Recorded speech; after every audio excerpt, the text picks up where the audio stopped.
പ്രിയമുള്ളവരെ, ഞാൻ Nazim Cherthala, title voice. കുറച്ച് മാസങ്ങൾക്ക് മുമ്പ് ജപ്പാനിലെ ഇച്ചിക്കാവോ സിറ്റി മൃഗശാലയിൽ നിന്നും ലോക മനസ്സാക്ഷിയെ കണ്ണീരാഴ്ചയ ഒരു വാർത്ത നമ്മളെല്ലാവരും സോഷ്യൽ മീഡിയയിൽ നിന്നും വാർത്താ മാധ്യമങ്ങളിൽ നിന്നും അറിയുകയുണ്ടായി.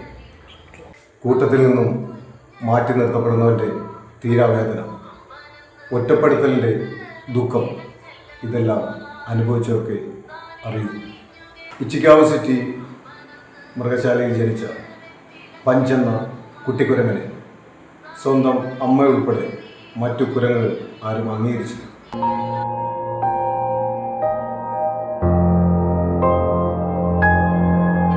മാതൃസ്നേഹം ആഗ്രഹിച്ചു കുഞ്ഞു പഞ്ച് അമ്മയുടെ അരികിലേക്ക് ഓടി അടുക്കുമ്പോൾ അമ്മയും മറ്റു കുരങ്ങന്മാരും അവനെ ആക്രമിക്കുകയും ആട്ടി അകറ്റുകയും ചെയ്യുന്ന ദൃശ്യവും, ഈ ജീവഭയം കൊണ്ട് പഞ്ചെന്ന കുട്ടിക്കുരങ്ങ് ഓടി രക്ഷപ്പെടുന്ന ആ കാഴ്ചയും നമ്മളെ എല്ലാവരുടെയും ഹൃദയത്തെ വല്ലാതെ വേദനിപ്പിക്കും.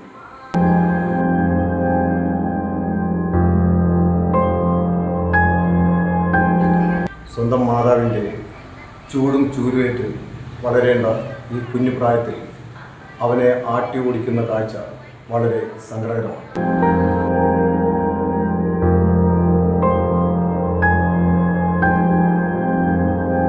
പഞ്ചിൻ്റെ ദയനീയാവസ്ഥ മൃഗശാല അധികൃതരെയും സങ്കടത്തിലാക്കി.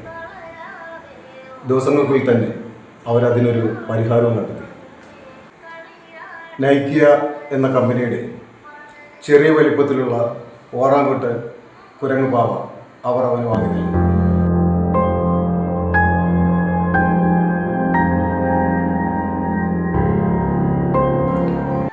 ആദ്യമൊന്നും പഞ്ചിന് ആ പാവക്കുട്ടിയെ അംഗീകരിക്കാൻ സാധിച്ചില്ല. പതിയെ പതിയെ അവൻ അതുമായി ഇണങ്ങിച്ചേർന്നു.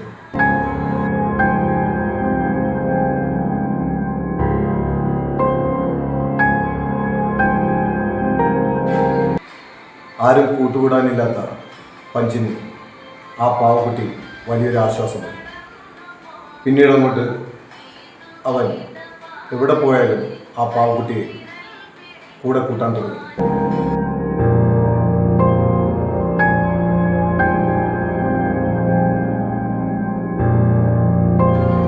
കിടക്കുമ്പോൾ കെട്ടിപ്പിടിച്ചും തലചായ്ച്ചും അവൻ ആ പാവക്കുട്ടിയിൽ അഭയം പ്രാപിച്ചു. സന്തോഷമെന്ന് പറയട്ടെ, കുറച്ച് ദിവസങ്ങൾക്കുള്ളിൽ തന്നെ ആ പാവക്കുട്ടി അവൻ്റെ അച്ഛനായി, അമ്മയായി, കൂട്ടുകാരനായി മാറുന്ന കാഴ്ചയാണ് നമ്മൾ കണ്ടത്.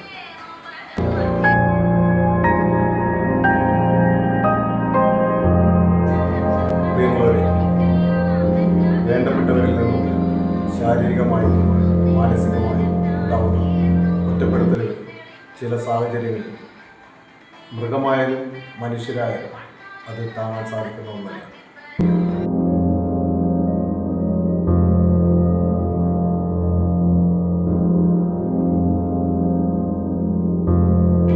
ദൈവത്തിൻ്റെ കരങ്ങൾ എന്ന പോലെ ചില നല്ല വാക്കുകൾ, തലോടലുകൾ, ഒരു ചെറു പുഞ്ചിരി, ഇതൊക്കെ മതിയാവും അതിജീവനത്തിൻ്റെ പുതിയ പാത വെട്ടിത്തുറക്കുക.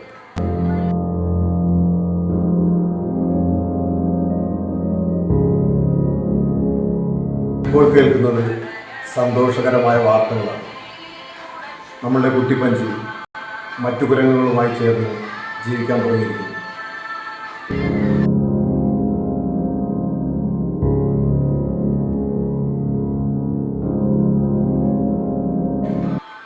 സുഹൃത്തുക്കളെ, എത്ര വിഷമഘട്ടത്തിലും എത്ര സങ്കടമുണ്ടെങ്കിലും മുന്നോട്ടുള്ള യാത്രയിൽ നമുക്ക് സന്തോഷം കണ്ടെത്തുവാൻ ഒരു പാവക്കുട്ടിയെ കൊണ്ടുപോലും സാധിക്കുമെന്ന് നമ്മുടെ കുട്ടിപ്പഞ്ച് നമ്മളെ പഠിപ്പിച്ചിരിക്കുന്നു.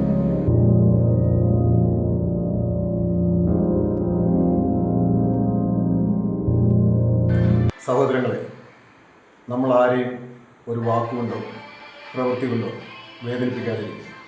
എല്ലാവരെയും ചേർത്ത് പിടിക്കുക. എല്ലാവർക്കും സ്നേഹാശംസകൾ നേർന്നുകൊണ്ട് നന്ദി, നമസ്കാരം.